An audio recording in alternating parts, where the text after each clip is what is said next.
So we're going to get started by clicking on a basic slide, and we're going to get rid of all of the text. So just click on the text boxes and delete. And now we have an empty slate to start with. First thing that I want to do, I want to change this background color. So we're going to click on color fill. Actually, we're going to click on the color itself. We're going to change it to black. All right, so once we've got our background color, we're going to click on Media. We're going to go down to Choose. And we are going to go to the directory where my logos are at. So I'm going to click on my pictures. And I'm not a very organized person here. So let's see. Okay, logos. I'm going to pick the light blue. Yeah, that shows up nicely. So there's my logo. I'm going to adjust the size, and then I'm going to try to center it up within the middle of the slide. Somewhere about there, I guess, is okay. All right, so I got my logo in here. And now I'm going to go ahead and put in my web address text. I am going to change this to a small title, and I'm going to click on this little color palette, click on the eyedropper, and I'm going to click on that blue because I want the text color to match the color of my logo. And then I'm going to go ahead and type in GregorySykes.net. When I do that, it's automatically going to put an underline because it's a link. So I don't want that underline in there. I just want it to show up as text. Because obviously this is going to be a movie intro. You're not going to be clicking on anything in the movie. So we'll go up here to text.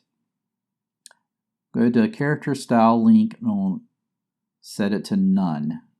So that will get rid of the underline. And I'm going to change the font. I think I'm going to change it to Den Condensed. Let's see what that looks like.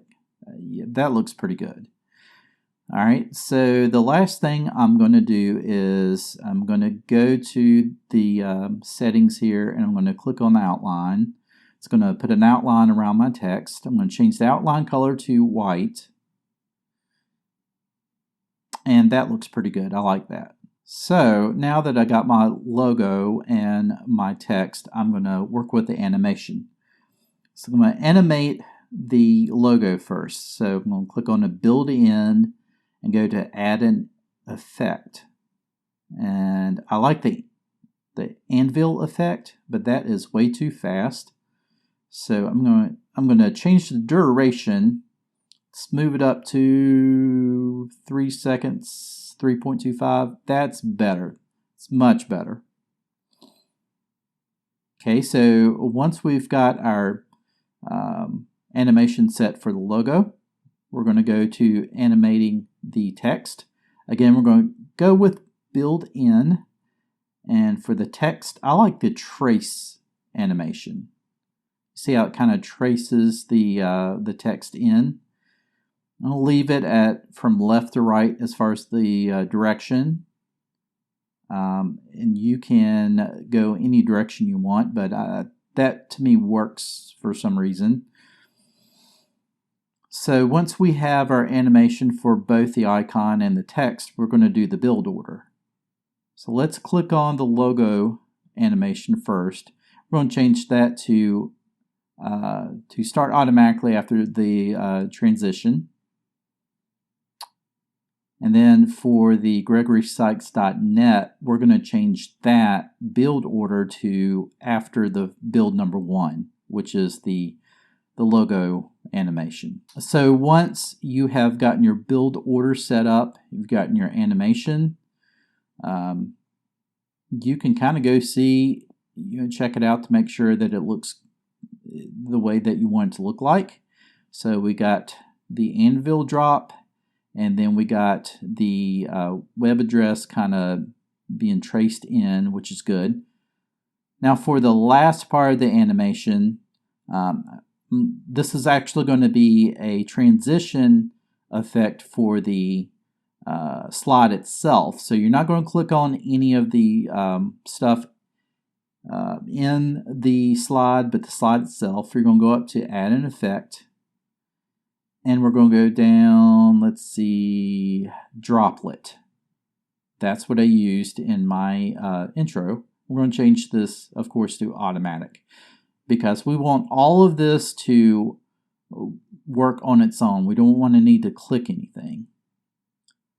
All right, so I don't have to do a build order because it is a transition for the slide itself, but I am going to do this as kind of a delay after the other two animations because I don't want it to go out so quickly. And there you have it, folks. That is pretty much the intro that I created for this video. So once you're done, you'll want to save it. So of course you're going to go to File, you're going to go to Export to Movie. Playback and all that, you're going to leave all that as default. I've changed the resolution to 3840 by 2160, which is 4K. You can do just regular 1920 by 1080 if you want, which is just fine. You want to keep the frame rate to 30 frames per second. The compression has got to be Apple ProRes 4444, and this is just if you have any transparency within your movie. This will help to retain that transparency. So once you've got your resolution, frame rate, and compression rate all set, you're going to hit Next. And you're going to, of course, just find your directory and save your movie. And then once you have saved your movie, you're just simply going to export and you are done. And that's it. That is a very easy intro. It's what I've created. Now, of course, you can go with putting in audio and things like that. I would suggest doing that in another application like iMovie, which will make it a little bit easier, and I may go over that in a future video. But for now, this is how you create animation within Keynote. So that's it, folks. I hope you've enjoyed it. Want to support this channel? Please visit my swag store and purchase some Gregory Sykes swag today. Each purchase helps support me so that I can bring you more of the content you need to be successful at YouTube. You can visit the store by clicking on the link within my YouTube channel header, or head over to gregorysykes.net and clicking on the store link there.